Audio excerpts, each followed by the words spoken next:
Ayan, mga idol, welcome po muli sa ating channel. Ito po muli yung Coach Boyet ay patuloy na bumabati ng isang magandang hapon. Nagtatakip silim na mga idol, paggabi na at medyo dumidilim na. Shoutout muna sa ating mga subscriber dyan, pwede sa ating mga follower at sa ating mga viewer. Samahan nyo ako ulit sa may sandali ng ating kwentuhan para naman may makasama ako sa buong panahon ng ating kwentuhan.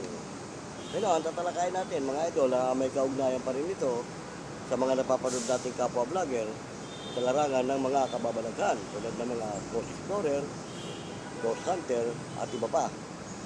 Ngayon ang paksa natin tatalakayin yung isa nating napanood na isa siyang paranormal albularyo na paranormal pa. Ayon sa kanya, meron siyang bahay na pinuntahan at ang sa pantahan niya doon sa bahay na pinuntahan dahil laging may nagkakasakit sa pamilya at kung ano-ano mga pamimirwisyo ang nangyayari,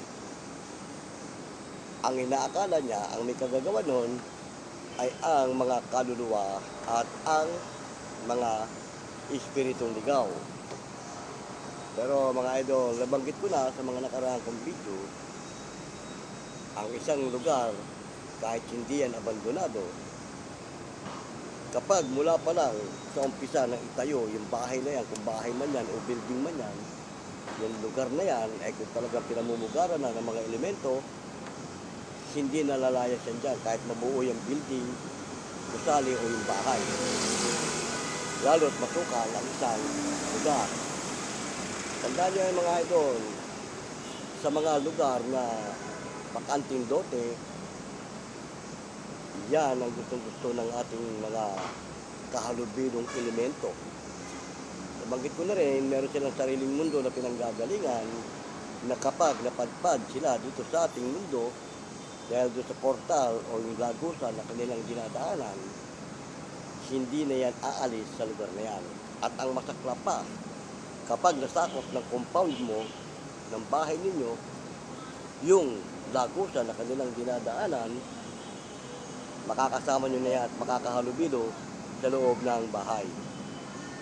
At kapag hindi kayo nakatagal sa mga pamimirwisyong ginagawa niyan, kahit sarili mong bahay, lalayas ka dahil sa perwisyong ginagawa nila. Marahil kaya maraming naaabandonadong bahay o gusali man yan o ano man yan na naaabandonado dahil sa mga ganyang pangyayari. At kung hindi sila makakatagpo ng matindi-tindit na lupit na albularyo para sibakin o palayasin ng mga elemento dyan, maaabandonado talaga yan. At magiging haunted yung lugar na yan. Tandaan nyo mga idol, mabuti pa nga yung sinasabi nila mga multo, nagmumulto sa lugar, walang masyadong problema dyan. Pero pag elemento ang namahay at namugad sa isang lugar, delikado. So, makakahalubilo nyo yan araw at gabi. At walang pinipiling oras yan. Tandaan nyo mga idol. Kasi yung mga yan, galing sa mundo nila at nagustuhan itong pinuntahan nila, hindi naalis yan dyan. Maliban na nga lang kung makatagpo ang may-ari ng isang lote o ng isang bahay, ng isang matindi at malupit na albularyo o paranormal. Tama. Kasi yung mga engkanto sa totoo lang, galing sa mundo nila, pupunta yan dito, sila pa ang gustong mag-ari doon sa lugar na kanilang pinagparan. Kaya nga, yung bayaw ko, nakwento ko na ito kung minsan, malupit yun. Walang pakialam nyo kung sino ka, kung ano ka, at kung gaano ka kalakas ang kapangyarihan mo. Kapag siya ang nakasagupa ng anumang uri ng elemento o espiritu, isang tanong, isang sagot lang ang kanyang ginagawad. Lalayas ka o pupuksain kita. At totoo naman yun mga idol, kapag hindi nakinig sa kanya, kahiyaan na yan sa may-ari ng bahay o sa may-ari ng lugar, sisibakin niya yan sa harap ng may-ari. Pupuksain niya yan.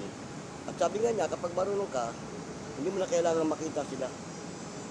Kasi yung buong area na yan, kapag sinara mo yan, wala na makakatakas dyan.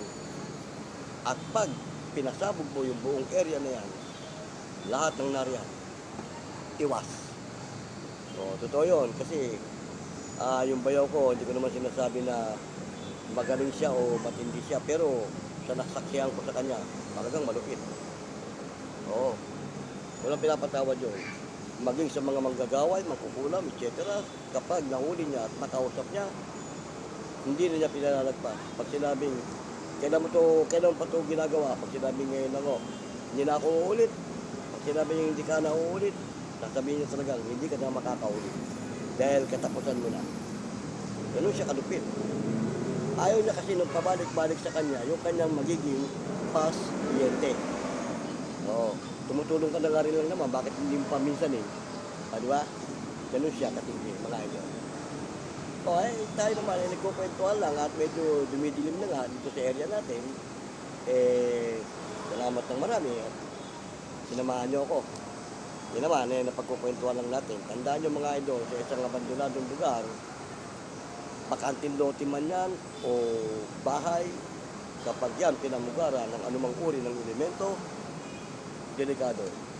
At ang mabigat pa dyan, kapag may nakapunadahan sila sa inyo, sa pamilya mo, sigurado. Kaya yung iba marahil na abandonado at nilalayasan, marami tayong napapanood sa mga YouTube na mga haunted na lugar na ipinapakita ng ating mga idol na ghost hunter o ghost explorer, abandonado. Kaya nga sila nagtataka, bakit inabandon ito? Ano po nangyari dito? Isa yon sa dahilan kung ba't inaabandon ang isang gusali o ang isang compound ng sino mang nagmamayari. Dahil kasi, malala na ang permission ginagawa, ikaw mismo may-ari, lalayas ka dyan. Yung nga sinasabi ko. Kaya nga, si Kuya Menong, yung bayaw ko, pag sinabi niya, dalawang klase lang yan, lalayas ka o pupuksain kita. Kung lalayas ka, mag-ibang lugar ka, lumayas ka sa lugar na to. Gusto mo makapanatiling nakakagalaw dito sa aming mundo. Pero kung magmamatigas ka, pagsisisihan mo na naligaw ka sa aming mundo. Dahil hindi lahat ng tao dito sa aming mundo ay kaya mo. Tulad ako, pag nakaya mo ako, puksain mo ako. Pero pag hindi, uubusin ko kayo. O, hanggat may panahon pa, lumayas ka na. Binibigyan kita ng pagkakataon. Ganyan kalupit ang mga matitinding albularyo o paranormal. Ano, tama mga idol. Paano? At medyo dumidilim na. Pasamantala tayo magpapaalam. Salamat na marami. At sinamahan niyo ako sa may sandali ng ating kwentuhan. Ito pong muli ang inyong lingkod si Boyet ng Boyet Vlogs TV. Kung meron kayong mga question, lagyan nyo lang sa comment section. At kung meron kayong mga comment, lagay nyo rin dyan para matalakay natin sa mga susunod pa nating mga video. Okay na mga idol ha. Hanggang sa muli. Paalam!